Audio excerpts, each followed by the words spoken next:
Okay, well, I have 203, which is my personal limit for waiting. I'd like to welcome everybody to the first of what I hope to be many of the Payfederate Analyst Insight series. This is a session intended to talk about some of the challenging issues that face people primarily around compensation. I'll introduce myself. I'm Boyd Davis. I'm the CEO and co-founder of Payfederate. We'll talk a little bit more about Payfederate later on today, but we're a compensation management startup that's really leveraging AI to facilitate the increasing transparency of pay.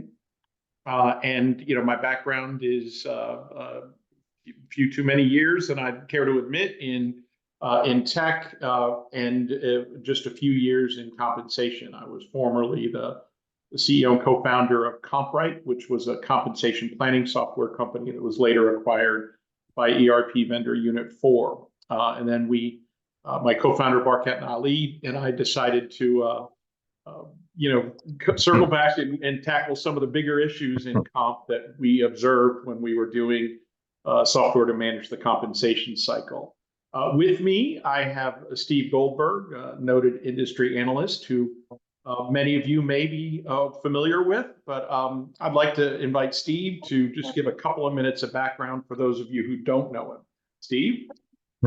Thanks so much, Boyd. And even though you're not on camera, Barkat, it's been great to kind of share ideas over the past couple of years with you all. So my background is more than 3 decades now on all sides, and literally all sides of HR, HCM, and HR tech. I think it's one of the things that makes me also as an industry analyst a little unique, other than my personality, is that I've actually been on all sides. So 15 years in corporate HR, US and Europe and Asia, reporting always to a head of HR, CHRO, and usually in an investment bank.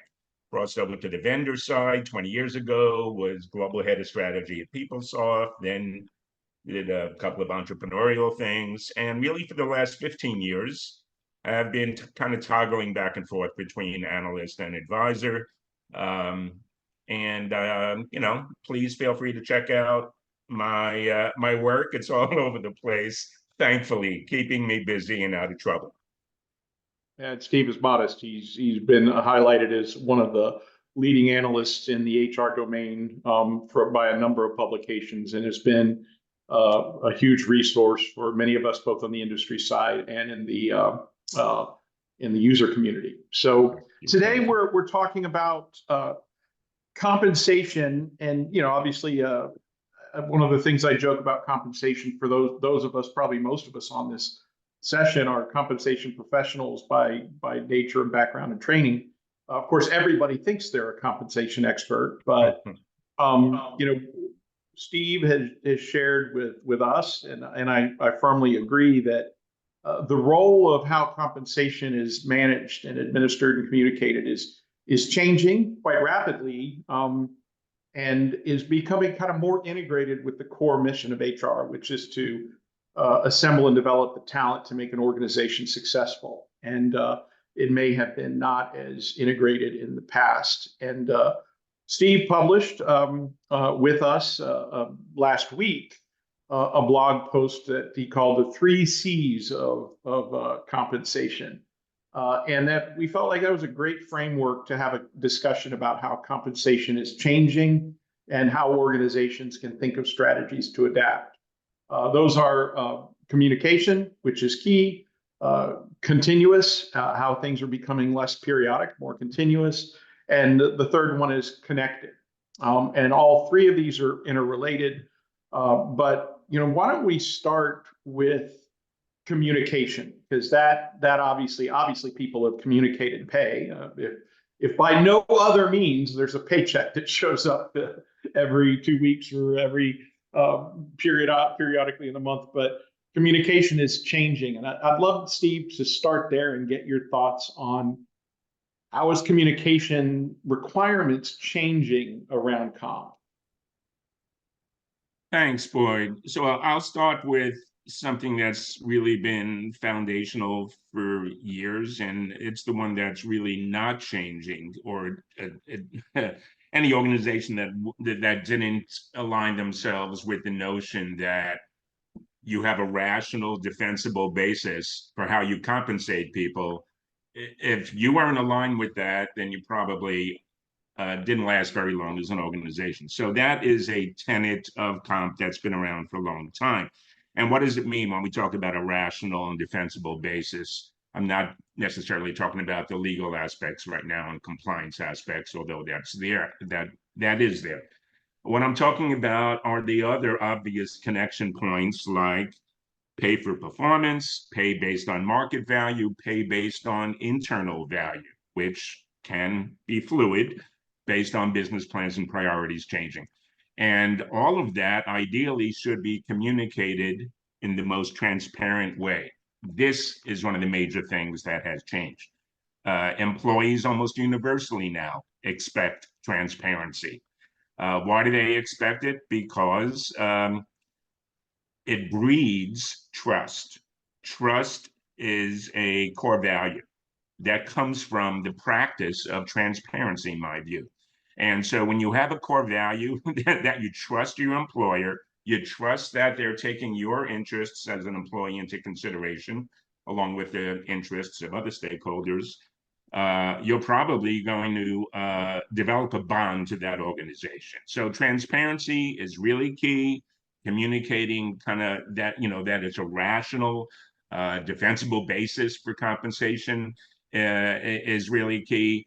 And I would say one other thing, and maybe some folks might not agree with this, but when the term equity or the concept of equity, the notion of equity comes up, I have felt for a long time that you have a demonstrable uh, part of equity where you're demonstrating it with data, but you also have the perception of equity. And the perception of equity is largely influenced by how well you're communicating. It's a perception of fairness. Perception of fairness is not by giving somebody a report. It's by it's by demonstrating the values and the trust. Then the fairness perception comes into play. So I just wanted to put that out there as well. Steve, one of the things that struck me as you're talking about transparency is that the concept of pay transparency is been in the news for pretty heavily in the last year. First Colorado, and then New York and California, and now an increasing number of states have passed laws requiring transparency of some flavor, typically meaning that the salary range for a given job is supposed to be available to employees, to job seekers. And it struck me that as you were talking about transparency, it was all around the concept of engendering trust to gain employee commitment, which will ultimately lead to greater productivity. You didn't even bring up the fact that it's the law now, which I think is so important that organizations realize that the laws are catching up to what should be a natural evolution of the employee and employer relationship. And I love that point. I love that point, Boyd. And I don't know about you, but I've never met somebody that said, I'm joining organization X because they follow the laws and the regulations of the land. You join organizations because of core values and core practices and culture, right?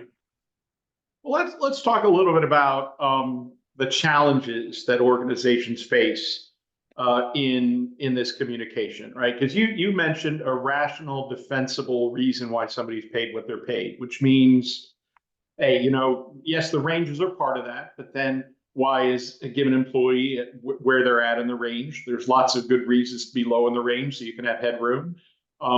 There's lots of downsides from being higher in the range. But then you also need to know how are the ranges created? What is the philosophy for how people will get paid in good times and bad? How much of an individual performance component is there versus the performance of the team or the organization? But this transparency piece seems to hang people up. And one of the things I've observed is because most comp professionals, when they look at their employee roster and they look at their internal ranges and they look at the market, there's a few anomalies in the mix. And in the past, you could just, say, I'll fix that over time, over a few comp cycles, but now if it's transparent, it might be visible sooner that somebody is really out of alignment from where they should be. But that's just one of the challenges, I think, with communication. What are you seeing as you talk to particularly the user community about the challenges with communicating in this kind of modern era of different employee expectations?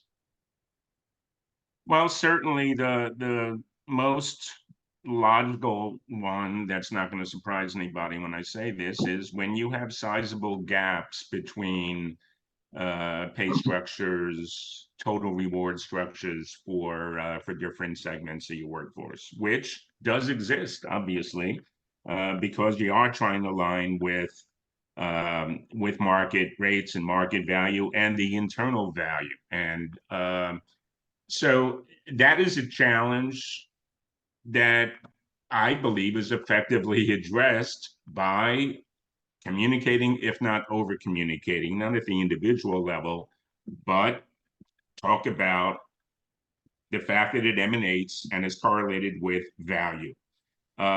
Sometimes value is much more quantifiable. You could have a salesperson that's bringing in $5 million, or the C-suite market value is published all over the place, particularly if you're a publicly held company. But then when you get to other employees, there could be, like you say, anomalies.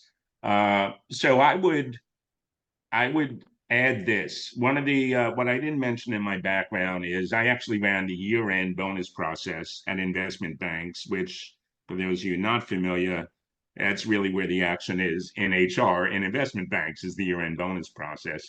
And one of the things I noticed early on was something that didn't make sense to me. And we're talking about the 80s here, the first investment bank that I worked for. And it was that there was a definition of key employees along the following lines: the top 3 levels of the house, right? So it's a C-level and 1 and 2 levels down. That didn't make a lot of sense to me, particularly when we did some reporting and we saw that when other people in other roles, not in the top 3 levels, left the organization, it created huge voids. It created a lot of cascading disruption. An example would be, over time, the company invested millions in bringing some new technology into the organization, some new systems. And over time, a lot of people that really knew the ins and outs of that technology left. And there's only one person left. In my opinion, back then, and I tried to kind of promulgate this opinion, that person is a key employee. Why? Because if they leave, they're going to cause a lot of disruption. So the first investment bank I worked for had the traditional model of what a key employee was that created gaps. When you can start thinking more broadly as an organization, as an HR function, about what it means to be a key employee, it relates to value, not your title.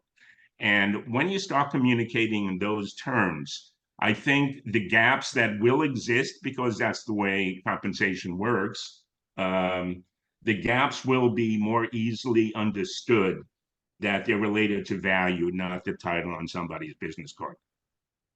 I think the other thing I've seen, and I've been in a lot of different leadership roles in my career, in some tough times, even things like you're coming up on headcount reductions and so forth. And there tends to be this view that if you tell the truth, that employees might react negatively to it. And I think what a lot of leaders miss is that the worst thing you can do is have the employees take a portion of the data and make it up themselves.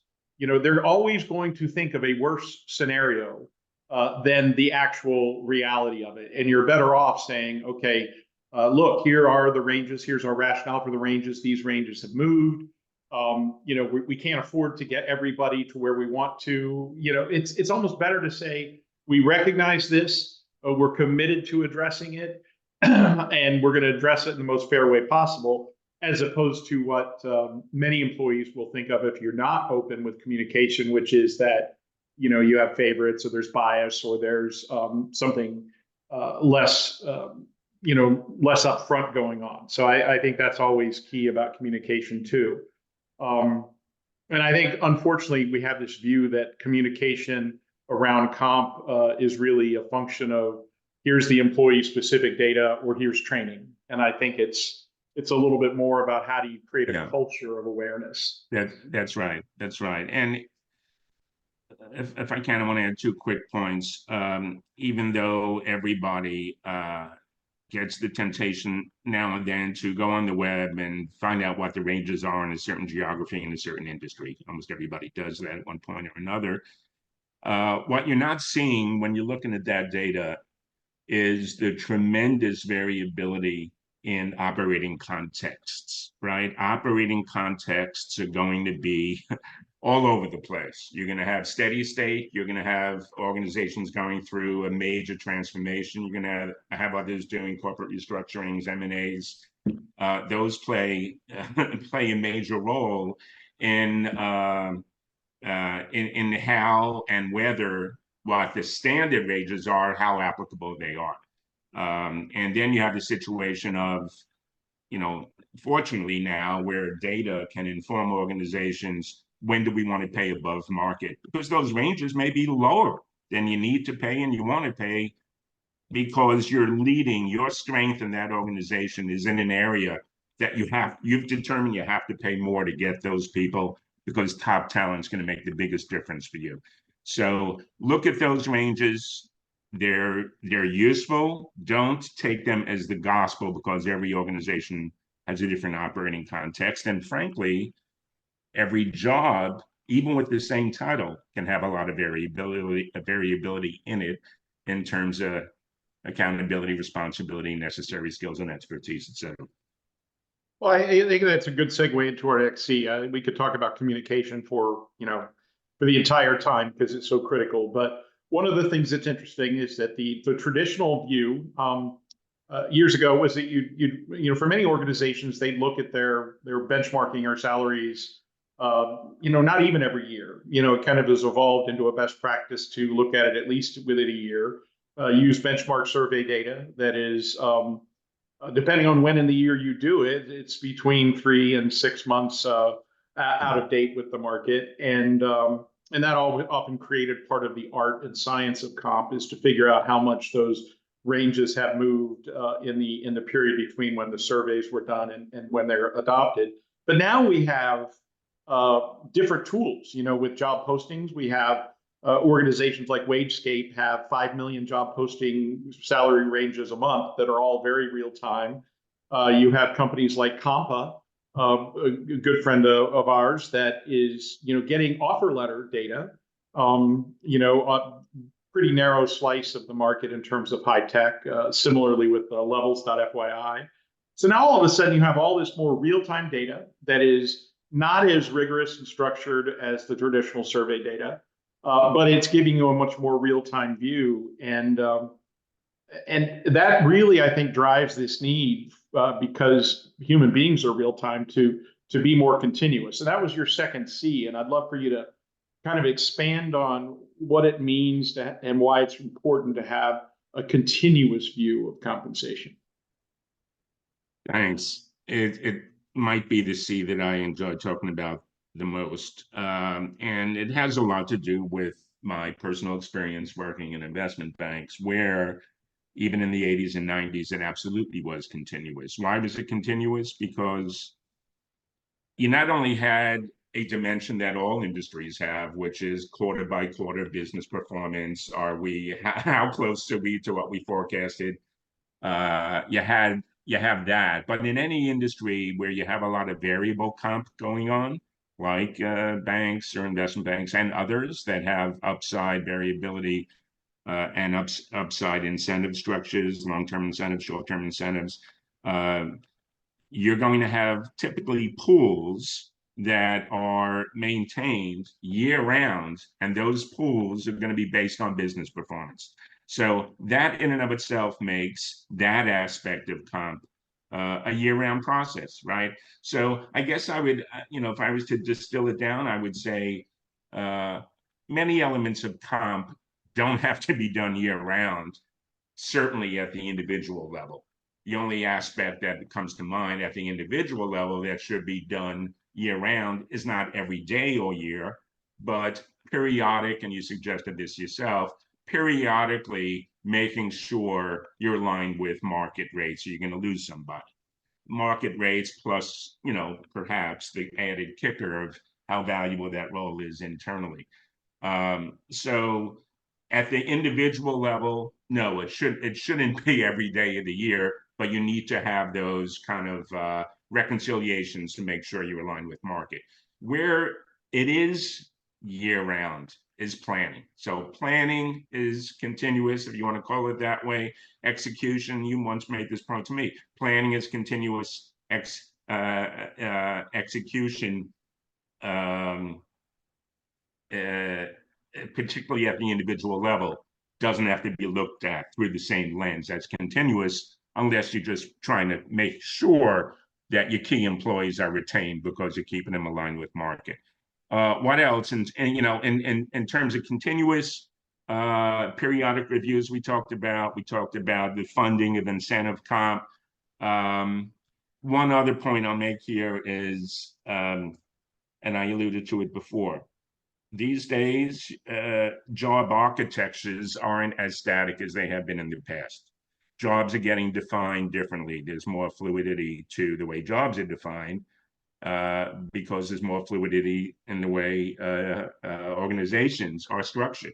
And then when you have that, and then you overlay on top of that a lot of internal mobility, which is being promoted by best-in-class employers are promoting internal mobility. So you have fluid org structures, fluid job architectures, internal mobility going on, which is another reason why I think you have to be thinking about what should the benchmark job be, or what's the most reasonable benchmark job, since there are no perfect analogous situations in the market. And that's somewhat continuous to do that. Well, and I think obviously our observation, we're a software company. Too many people have the burden of trying to assess these things on a continuous basis is the tools and the processes they're using. Very, very difficult if you're matching jobs on is a hugely arduous process. Figuring out how to evolve the job architecture that say one job in a certain grade level basket is really not tracking with the same rate. If you're trying to do that all manually, which is what the vast majority of organizations do, or with very disparate tools, you manage job descriptions in one system and your salary benchmarks in a different system, and your internal ranges are done on spreadsheets. It's very burdensome. And I think that one of the things that I think you kind of helped coin the phrase of is a compensation system of record, and something where you can have a framework where these things evolve in a formal way. And that leads us into the third of the topics, which is the one maybe most near and dear to our heart, which is being connected, and having compensation connected. What do you mean when you say having compensation connected? I know what we mean when we say it, but I'd love to get your definition. Yeah, thanks. So I have to give you 30 seconds of context here. Again, it's based on being around in HR a long time. So the first couple of decades I was in HR, there was a linchpin or a couple of linchpins that were the connectors across HR or HCM. And those two, let's say, were job family and competencies. What do I mean by linchpins in this context? If you're in the accounting job family, let's say there's 8 jobs in the accounting job family, most likely, I'll use the value word again, the relative value in the organization of that job family, it's kind of looked at as a collective group of jobs and the people that reside in those jobs in terms of relative value in the organization. And of course, there's a progression, which is implied by the whole notion of a job family, but value and relative value of the job family is more or less something that can be counted on when you're doing job pricing against the market. The notion of a job family, in my opinion, and that relates not just to comp, but it relates to recruiting and investing in learning and the other aspects of talent management. That was a way to connect, was job family. You wanted to invest training and development for a certain job family, for all the jobs in that job family. That's the way HR used to operate. That doesn't hold as much water anymore, and neither does the other linchpin, which is competencies. Competencies as kind of a connector or linchpin also kind of loses its applicability. Why? Because we know that behavioral competencies are increasingly popular.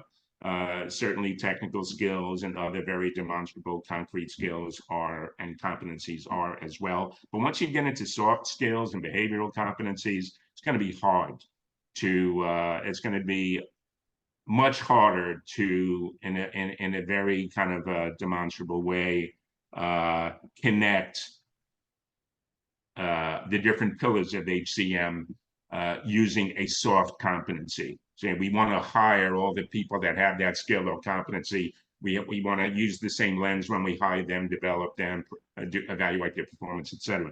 So it's a long-winded, and sorry to be so long-winded, but it's the reason why I came up with connecting, because you need a new way to connect, because job families are too fluid and competencies are moving toward this ephemeral, less tangible nature. And that's when you and I in Barcast started to talk about a salary range system of record, because it is more tangible. It's the definition is pretty straightforward. And even though it'll be adjusted over time, the different salary ranges, it is something that's not going to lend itself to a lot of debate as to why it is what it is. It's just more easily applied.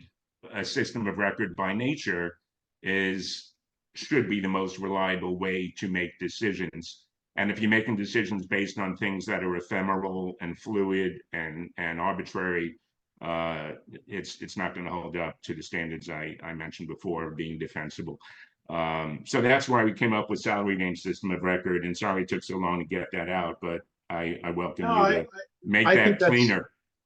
No, I think it's fascinating, because when we look at it, we tend to think of a salary range system of record as something that is shared. It's something that multiple people have access to, and it becomes more critical as you're sharing salary ranges in job postings. You tell employees where they fit within a salary range. Well, if those ranges evolve or move, which often happens in systems, whatever the system is, things change. Well, you need to have a way to make sure everybody is up to date with those changes, right? You change salary ranges, and somebody who was in the top half of the range is now in the bottom half of the range, right? Well, that you should have an understanding of why that is, and make sure that as an organization you're positioning that and not letting the employee guess that they're now less valuable or whatever.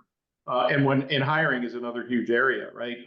ATS systems, applicant tracking systems, are great for sourcing candidates, doing CRM with the candidates so you can engage with them correctly. But when it comes to say, hey, I want to offer this person a job, most organizations have a pretty manual process to say, okay, there's two different approaches. One is to have a very rigid approach to offers. There's only a very narrow range that a new candidate can be hired. And other people have kind of a manual process to say, okay, here's the expectation. How does this impact internal equity? Where will this person now be within our job architecture? And so that's another area where you have to connect.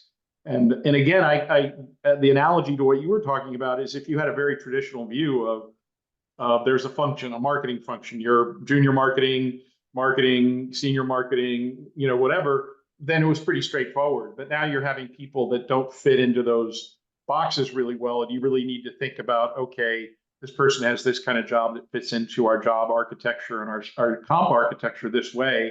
How, if we have to bump them up to get there, how, maybe it's the right thing to do, but you have to recognize that if you want equity, then you're going to have a much bigger investment because everybody contributing at that level deserves to be bumped up a bit. So connected is really about knowing how decisions impact. And I think it's a great way to view it because that's, everybody, particularly younger generations, work to live, right? And hopefully that's what all humans do. And so they're increasingly linking, okay, the value I get out of this relationship with my employer is based on how much value I get back. Yeah, thanks. And that triggers another thought, and it's that the notion of a career path is not close to the having the linearity that it's had in the past. Linear career paths, yes, some people do want to go from junior accountant to mid accountant to controller to CFO. I would say that could be the minority these days of people that just for 20 years want to stay in a straight line with their career. And I'm making it sound like it's not worthy of respect and value. People are different. They have different needs, different goals, different things that make them happy and charge them up at work. But I came up with an employee journey framework, another framework beyond the 3Cs framework that I came up with over the years.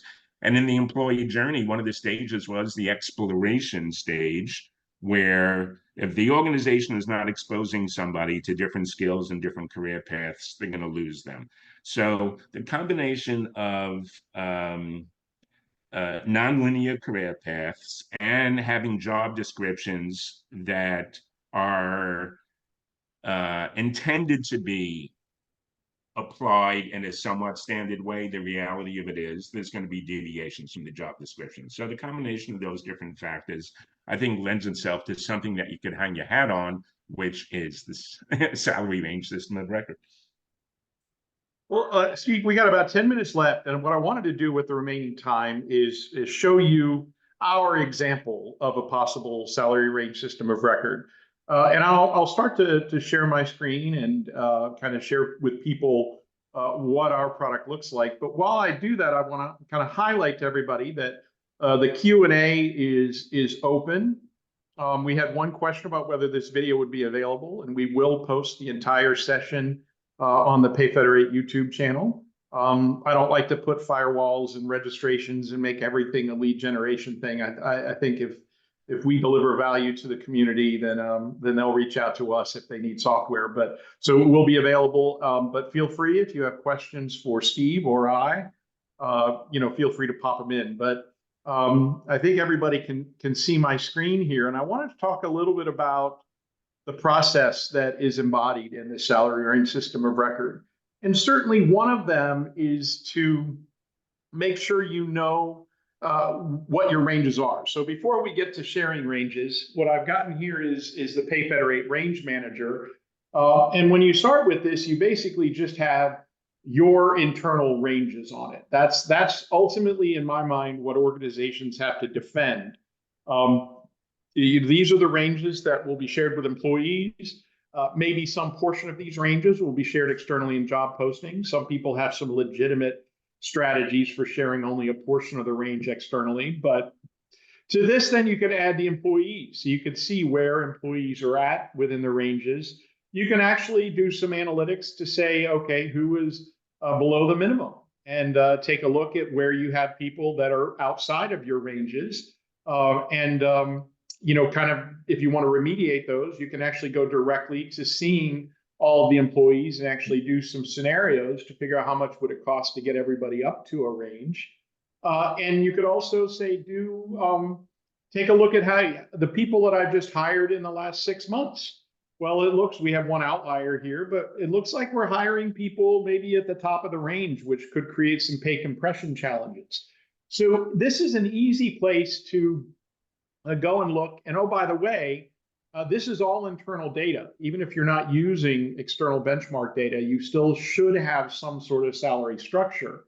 But if you are using market data, say, Mercer, Radford, Willis Towers Watson, Korn Ferry, Culpeper, all of the variety of sources of data out there, you could actually load it up and then compare your ranges to the market ranges. So this is a place where comp professionals can do the work. You can actually create opportunities to create a copy of a given range and work on it as a scratch pad.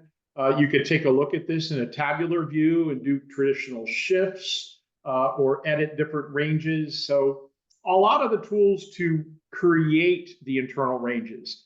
Now, we're not a data provider, so we don't want to be yet another source of comp data. What we want to do is help you integrate whatever source or sources of data you use and compare it to the internal ranges, which are the ones you really have to account for.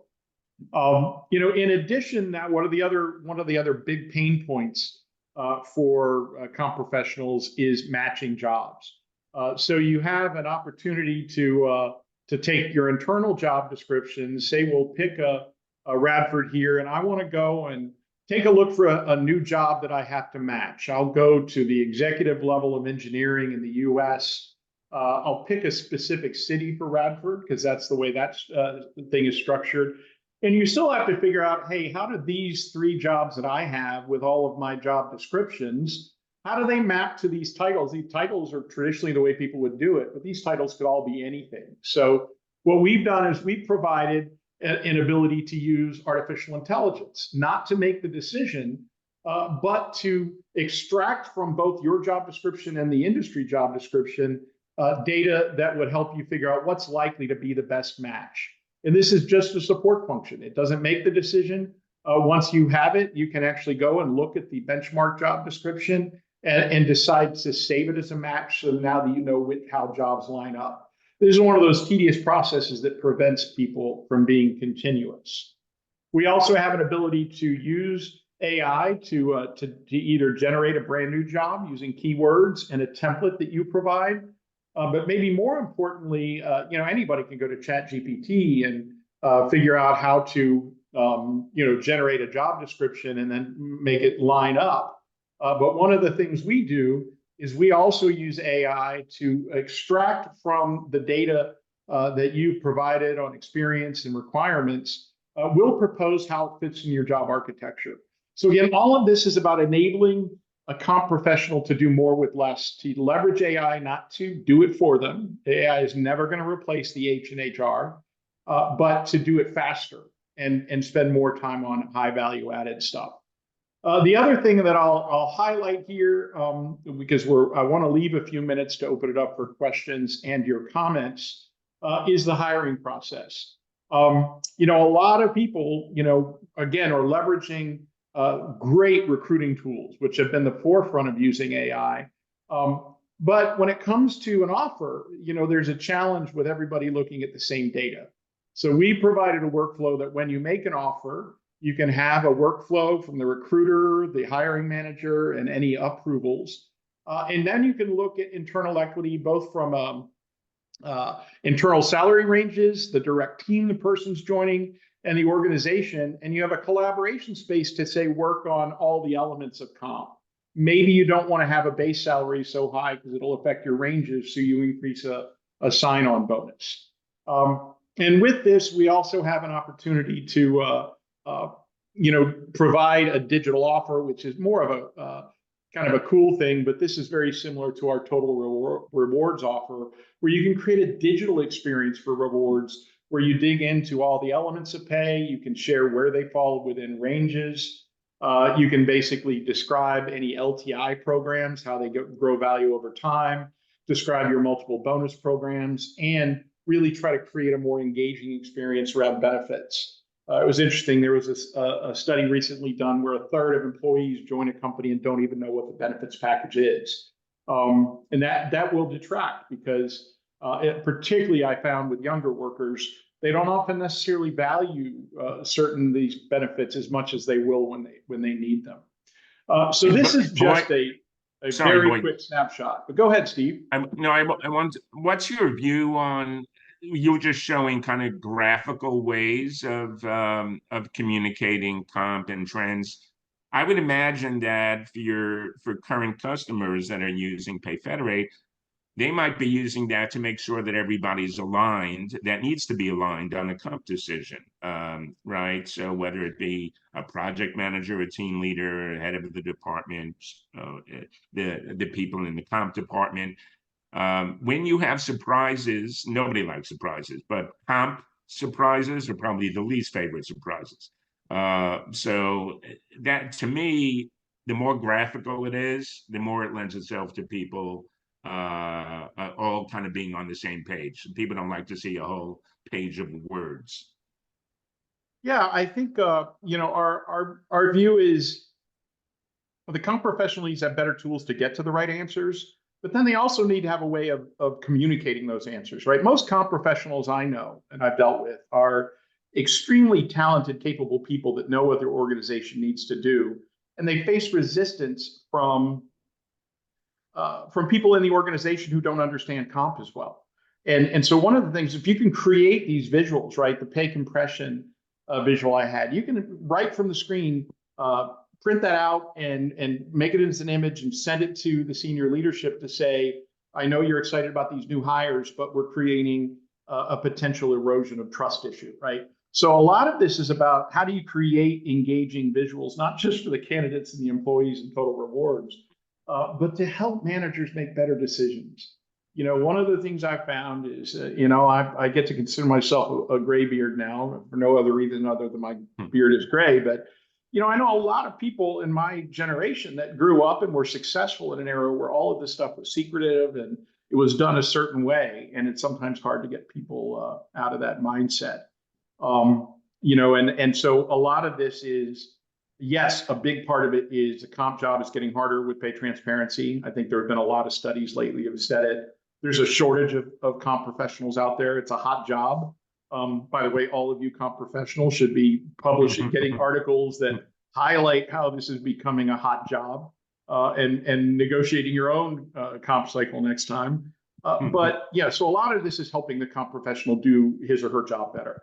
But a huge part of this is getting the organization to understand. And for that, you need these modern visuals. A lot of the tools in this area are arcane and dense. And, we like to pride ourselves on being modern, both from the standpoint of being born in the age of AI, but also being visually engaging. So I've got the top of the hour. Thank you, Steve, for your insightful contributions. You've been a great advisor to us, but I think your insights are always bigger. Barkat and I are comp guys, right? We're sometimes a little bit laser focused on comp, and I think you've helped share how it fits in. Thank you. I appreciate it. I am perfectly happy we booked this for 2:45, 12 for 2:45 East Coast time. Happy to free up the attendees. Thank you all for joining. But I'm also happy to stick around if there are any other Q&A for a couple of minutes. And I think Steve can probably steal a couple of minutes out of his time as well. Of course. So, and if, by the way, as you think if there's any questions or topics that we should have covered or feedback, by the way, use the Q&A if you want to tell Steve and I we're full of baloney and you disagree with anything that we've said. But I'll highlight, you can reach out to Steve on LinkedIn, Steve Goldberg. You can reach out to me on LinkedIn, Boyd Davis. My email, if you want to reach me directly, is boyd@payfederate.ai. So it's not that difficult, but I'm happy to follow up with any of you if you want to talk about these topics or something else. Unless there's a question, is there a question? Sorry, nope. Am I talking over somebody? Yeah, so one, I just want to highlight one high impact use case for AI that doesn't intuitively get connected to comp, but it is connected to comp. And what I'm referring to is skills that are becoming more important in the organization because business plans and priorities are changing, because supply and demand dynamics are changing. And when skills become more important or less important, it makes the people in the jobs where those skills are more or less important. This all has compensation implications. So AI, and I've given talks on this, is that, well, to me, one of the most impactful applications or use cases for AI is figuring out, based on business plans and priorities and supply and demand factors internally and externally, uh, to be really successful and hit our numbers, what are the most important skills and competencies that we need? And that's where comp comes into play, because comp is the North Star. That's gonna ensure that you're gonna have the resourcing levels and the expertise levels that you need in those critical skills. Yeah, and it's interesting, Steve, you and I have chatted about this in the past, that there have even been people saying it's going to be a jobless market in the sense that everything will just be a basket of skills. And I personally think we're really some time from that, even if it ever happens. But what is critical is to link jobs more with skills, because one of the things we all see is that credentialing a certain university experience or something has nothing to do with the skills for the job. Those are going by the wayside. And I think it's so critical to have skills linked to the jobs that you benchmark to drive equitable pay for results and for, as you called it, value, the creation of value. And that's one of the reasons why we think our job catalog within our platform is so critical, because what you have a tendency to do is the hiring managers will think about the deliverables they need that are very unique to a specific role. But what you need to do is have those kind of roles nestled under a position that is basically a collection of skills, experience, and capabilities that can be benchmarked and compared to similar talent within the organization and across the market.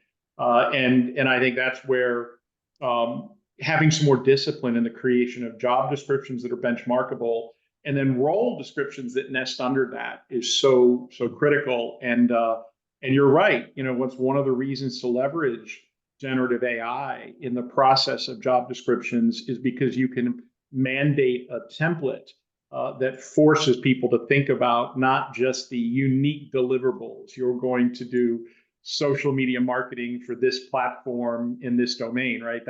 That's unique. But what's benchmarkable is you need to have communication skills, creativity skills. You need to have platform expertise in these sets of platforms. And I think that's where, again, this is a time for people to think about how to leverage AI. The AI hype is not overhyped. It is sometimes overestimated, where people think immediately to artificial general intelligence and robots taking over the world and HAL from 2001 and all that. But or they think about AI replacing all sorts of jobs. And unless you know people who are not busy with more impact that they could make in their jobs, AI will be a job enhancer, not a job replacer. That reminds me of the famous Bill Gates. I think it was Bill Gates who said major breakthroughs in terms of technology innovation are always overestimated initially and eventually underestimated, which AI may fall into this category. But in terms of the example you were giving before, I would say eventually we'll be able to extend that further with large learning models and Gen AI, and actually look at what proficiency level is actually needed to constitute a viable resource, because you don't need an expert in every job.